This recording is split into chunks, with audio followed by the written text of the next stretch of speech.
وبنينا فوقكم سبعا شدادا اللهم صل وسلم وبارك على سيدنا مولانا محمد وعلى آله وصحبه ذوي الهدى والتقى.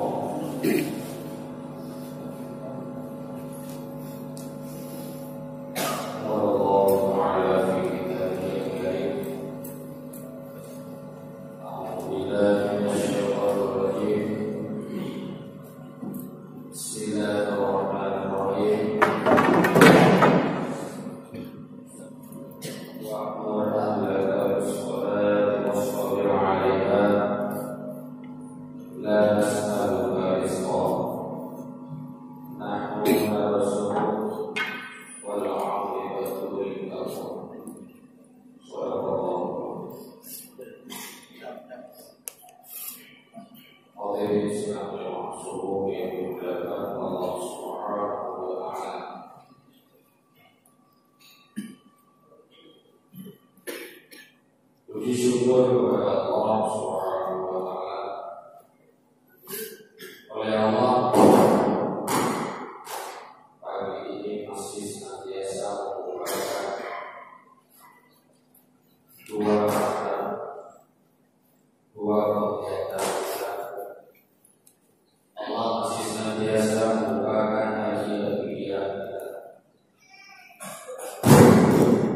Mulai duduk di atas kasur mulai berpikir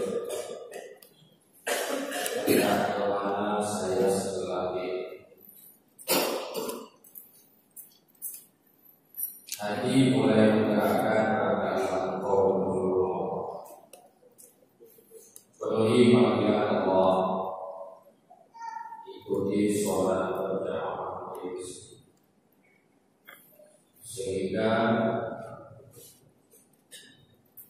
pikiran, hati, lidah, ketiga-tiganya saling memberikan sinyal atau koneksi yang kuat hingga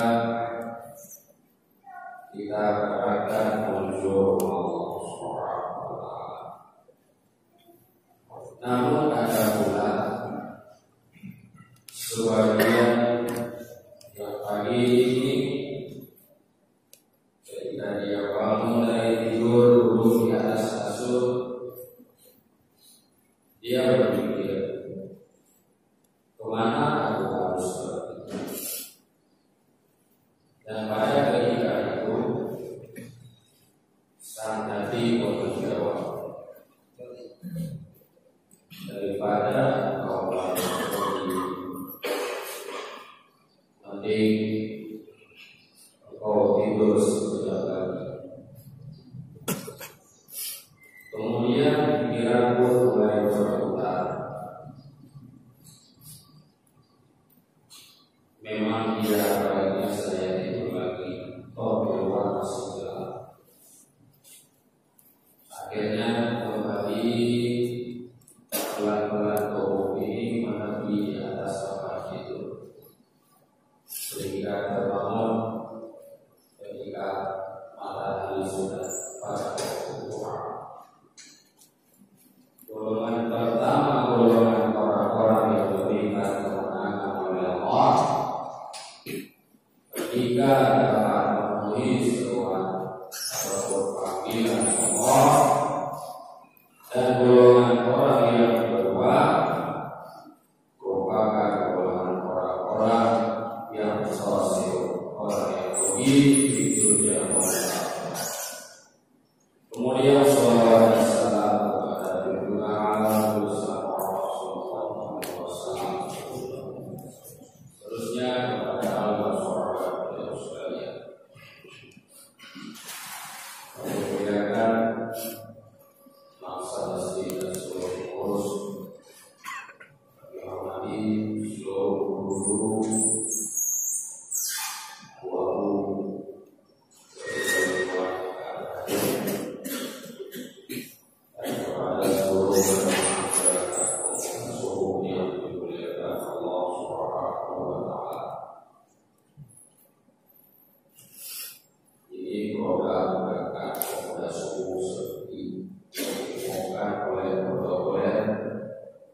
Jamaah subuh yang dimuliakan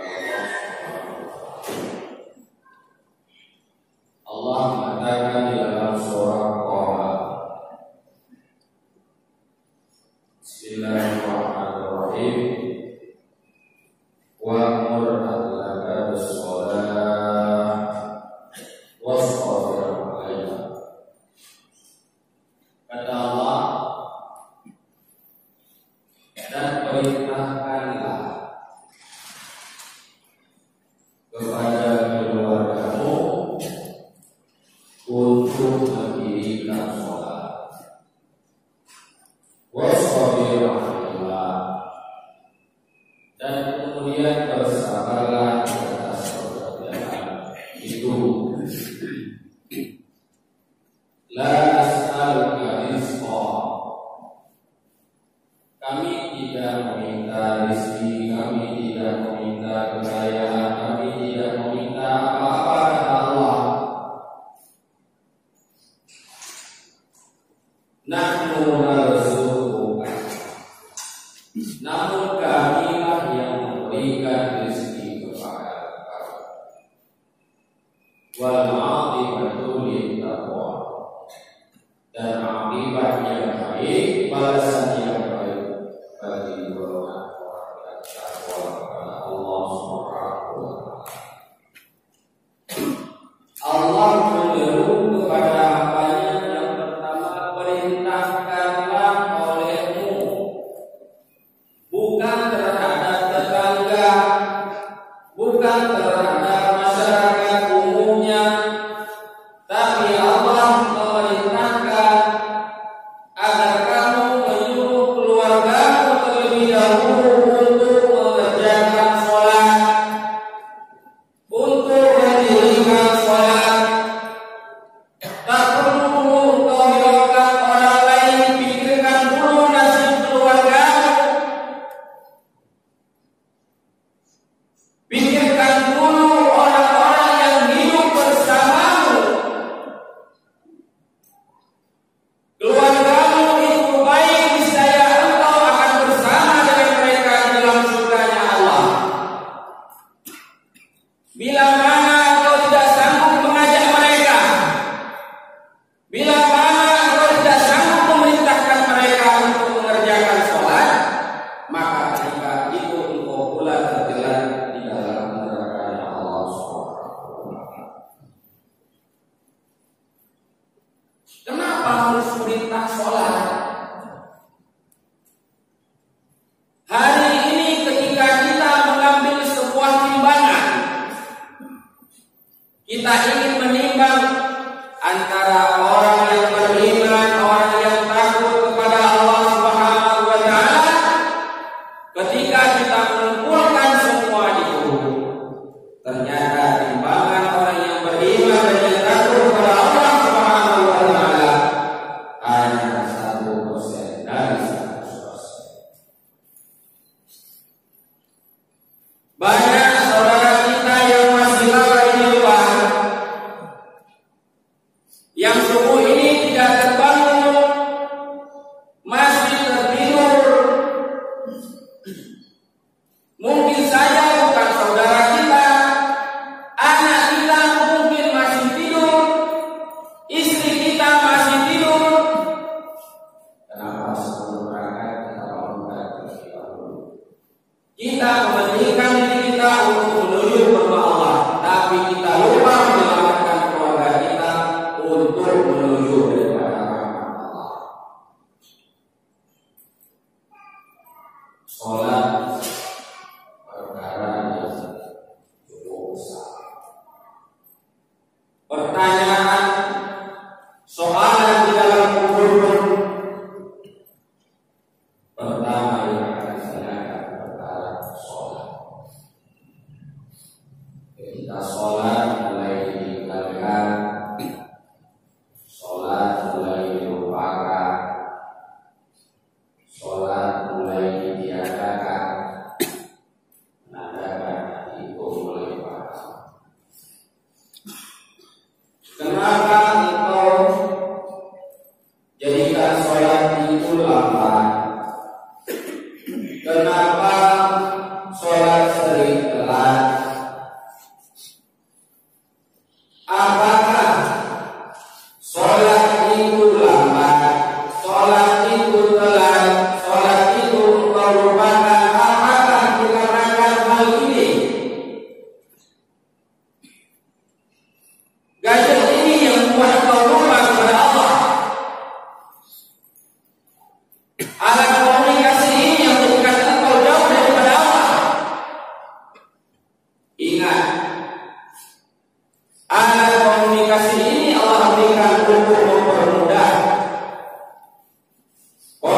kondisi kita, apakah itu hablum minallah maupun hablum minas. Handphone, gadget, ini ibarat pisau. Ketika kita memberikan pisau kepada seseorang yang memang ahli dalam mengkaji, dia akan bisa dan mampu mempergunakan pisau itu dikarenakan memang pisau adalah keahlian dia di dalam memotong daging. Namun apabila pisau ini ataupun handphone ini diberikan kepada anak-anak belum remaja yang tidak dapat membedakan yang mana yang baik, mana yang tidak baik, maka pada saat itu kita senantiasa memberikan kepada anak kita, ini ada dari ayam pisau, silakan kau bunuh dirimu sendiri. Coba saya punya anak 1 tahun 2 tahun yang coba kasih pisau keluar. Saya dia akan menikah di tapi sudah masuk yang diperintah Allah Subhanahu wa Ta'ala. Maka generasi Islam pada saat ini mulai terjerumus, mulai hancur. Pertama sekali dari pengetahuan dirinya tentang alat komunikasi. Bagaimana dia belajar membuka website, dia searching, dia mengenal lebih dalam. Kita tidak tahu, ayah di rumah tidak tahu, ibu, mama, bunda di rumah tidak tahu, anak tidur berpisah kamar dengan orang tua. Kita tahu dia masuk dalam kamar dan 10 malam dia sudah masuk. Tapi kita tidak pernah tahu aktivitas apa yang dapat dia lakukan setelah kita tidur. Saya tidur. Mulainya membuka sosial media, lain-lainnya. Hingga lalu malam pukul 2, pukul 3, pukul 4. Setelah itu dia tertidur. Suhunya lewat perasaan diri aman. Disuruh oleh Allah perintah dan sholat terhadap keluargamu. Perintah sholat terhadap istrimu, perintah sholat terhadap anakmu. Ketika engkau sanggup menyelamatkan 2 orang, niscaya engkau pulang akan sanggup menyelamatkan orang banyak. Pemimpin yang baik akan melahirkan rakyat dan masyarakat yang baik. Apakah itu pemimpin di luar rumah, baik di kantoran, di pemerintahan maupun di dalam rumah? Namun setelah kita mengeluh wasbir alaiha, bersabar. Tidak ada orang yang melakukan sholat itu terburu-buru, dia bosan, tidak akan pernah mendapatkan kelezatan dalam ibadah kepada Allah Subhanahu wa Ta'ala. Bayangkan ketika kita tergesa-gesa, ketika kita terburu-buru dalam sholat kita, padahal filosofi ketika kita sholat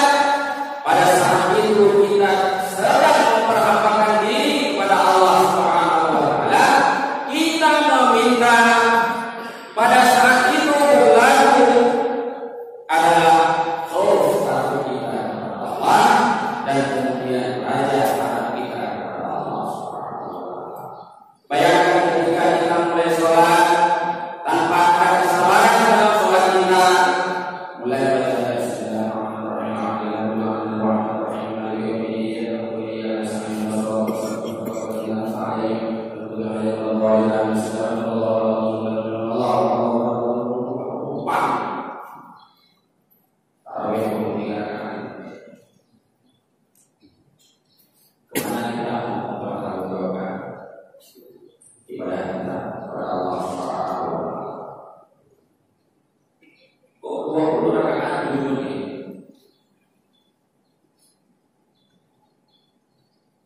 Kita berani melangkahkan diri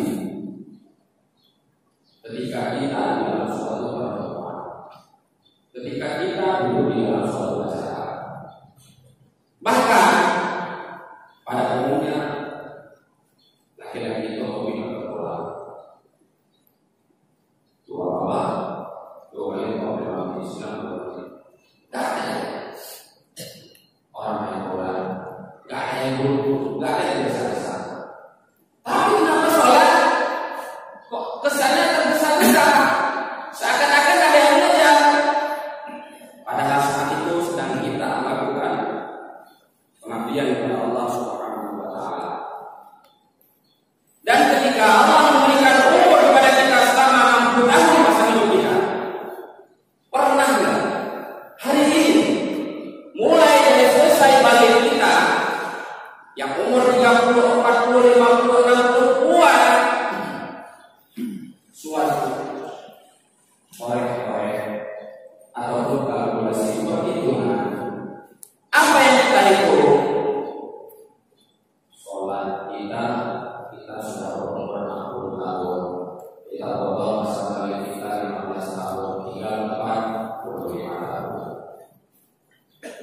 Sholat saya, ibadah saya yang hari ini saya selalu selesai sholat Allahumma inni as'aluka ridhaka wal jannata wa a'udzubika min syukrika wal nar. Kita selalu meminta ridha Allah, kita selalu meminta surganya Allah. Ketika meminta ridha, ketika meminta surganya Allah, pernah enggak duduk tafakur kepada Allah, ya Allah? Kira-kira ibadah yang sudah kerjakan 45 tahun lamanya cukup enggak modal untuk masuk surga? Setelah kita buat perhitungan, di dalam satu hari kita memiliki 5 waktu di dalam sholat. Mulai zuhur kita, asar kita, maghrib kita, isya, subuh. Zuhur kita sholat ya paling lama lebih kurang 5 menit. Asar 5 menit, maghrib 5 menit, isya 5 menit, subuh 5 menit.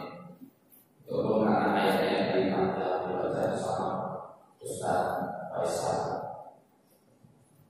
5 menit dikali dengan 5 jumlahnya 25 menit di dalam satu hari semalam dikali dengan 30 selama 1 bulan. Ternyata selama sebulan ibadah kita kepada Allah 750 menit. 750 menit hanya kita beribadah kepada Allah Subhanahu wa Ta'ala. Ketika kita mengkalikan dengan jumlah hidup kita selama 60 tahun, ternyata ibadah kita hanya kepada Allah 1 tahun 1 tahun 2 bulan 8 hari. 60 tahun hidup sholat minta kepada Allah hanya 1 tahun 2 bulan 8 hari. 1 tahun ibadah kepada Allah layak kita sholat. 1 tahun ibadah dengan Allah layak kita katakan hari ini saya lebih baik daripada orang lain. Hari ini saya lebih taat daripada orang lain. Pantas? Tidak pantas. Maka ketika kita membacakan daripada Syekh Abu Sya'rani ilahi lazul firdausi a'la, ya Allah ya Tuhanku, sungguh aku tak pantas terhadap surgamu. Kita disuruh introspeksi diri. Wala aku alana jahimi, aku pula tidak sanggup menahan daripada azab neraka Allah. Kita tidak pantas masuk surga Allah dengan modal 1 tahun 2 bulan. Ternyata setelah kita menjumlahkan dalam 1 hari kita itu ada bekerja selama 8 jam. Dikalikan dengan 30 hari. Jumlah kita bekerja dalam satu bulan 240 jam. Ternyata selama 60 tahun kita hidup di atas bumi Allah, kita menghabiskan waktu bekerja 20,5 tahun. Tidur 8 jam, 20,5 jam. Kerja dengan tidur, kerja biasanya 8 jam, tidurnya 8 jam. Itu selama 60 tahun menghabiskan 20,7 dikalikan dengan 2. 41,4 tahun kita tidur dan bekerja. Maka hari ini kita selalu terlupakan dengan nikmat yang Allah berikan. Dengan segala nikmat, apakah itu mulai dari jabatan kita, kekayaan kita, rumah kita, istri kita, anak kita, ternyata kita lupa dengan barang itu yang diberikan oleh Allah Subhanahu wa taala. Padahal ada satu nikmat yang cukup besar yang sungguh hari ini kita lupakan. Nikmat apa itu? Nikmat mengenal Allah dengan sebenarnya mengenal Allah Subhanahu wa taala. Ketika kita mengenal Allah, pastinya kita akan meninggalkan maksiat. Ketika kita mengenal Allah, pastinya sholat akan terus kita jaga. Kapan tinggal lagi Allah, aku taubat ya Allah. Dulunya saya tidak pernah sholat ya Allah. Hari ini saya berjanji untuk sholat ya Allah. Apalah artinya hidup 60 tahun hanya mempersembahkan ibadah kepada Allah 1 tahun 2 bulan saja. Itu yang sholat kita pakai titipan atau pengiriman yang biasa. Sholatnya 10 menit, asal menit itu kan pokoknya biasa, titipan biasa. Belum ada yang pakai. Biasanya kalau kita kirim barang, keseringan kita pakai titipan ekspres. Sholat 2 menit selesai. Namun tidak pernah di dalam sholat kita itu berbohong kepada Allah. Meskipun tidak ada orang yang lihat, kita sholat sendiri di dalam kamar, nggak pernah. Oh ini saya ada rapat jam sekian. Kira-kira apa lagi mau rapat? Kita sholat zuhur di kanan saya, panggil lagi mau rapat, ya udah zuhurnya saya mau sendiri keluarga. Nggak pernah, meskipun sholatnya sendiri di dalam kamar. Yang zuhur tempat tetap melakukan tempat, menandakan sholat itu mengajarkan kejujuran. Namun kenapa selesai sholat nggak pernah bisa jujur? Kenapa nggak pernah bisa adil? Ketika kita bekerja di atasan, kenapa kita nggak bisa adil kepada bawahan kita? Kenapa kita tahan gaji mereka? Jangan tahan gaji mereka sampai keringat mereka itu kering. Hari ini kau berbuat demikian, esok di akhirat Allah akan memberikan pertanggungjawaban kepadamu. Allah akan timplah dengan adilnya. Benar, hukum yang agar ada pun yang Allah milih itu akan dikembalikan. Maka hadirin sidang termasuk dari Allah Subhanahu wa taala. Sekali lagi melalui ayat Allah kita sama-sama ini komoda sudah mulai ramai.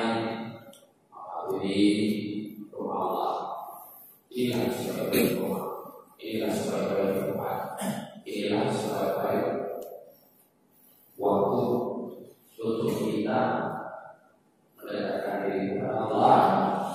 Ini mengenal hubungan lebih luas, ini mengenal Allah, ini mengenal Allah, ini mengenal Rasulullah Allah. Tadai yang mudah-mudahan, yang adik-adik yang masih sholat, tadai wajah-wajah ini yang atas untuk diri kita sholat. Jangan bersahabat. tapi bersahabat dan orang yang baik, saya kau akan menjadi baik. Dan ketika engkau menjadi baik, carilah jalan untuk menjadi lebih baik dari orang yang baik. Mungkin cukup sekian pada hari ini. Ini yang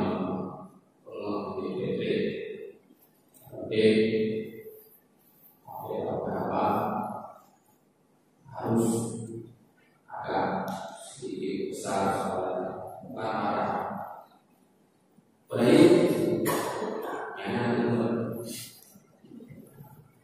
aku punya butuh, punya butuh baik. Nah, semangat. Namanya juga gerakan pada show yang harus dijual. Jadi mudah-mudahan jadi suatu rahmat pada kita pada seluruh jemaah yang hadir hari ini. Kami doakan mudah-mudahan Allah memberikan kesehatan, mudah-mudahan Allah memberikan umur panjang yang masih manfaat Allah. Mudah-mudahan Allah menghilangkan segala rasa dengki di dalam hati masing-masing, dan Allah mengumpulkan kita kembali besok di dalam surga Allah sebagaimana kita hari berkumpul di rumah Allah Subhanahu wa taala. Amin ya rabbal alamin.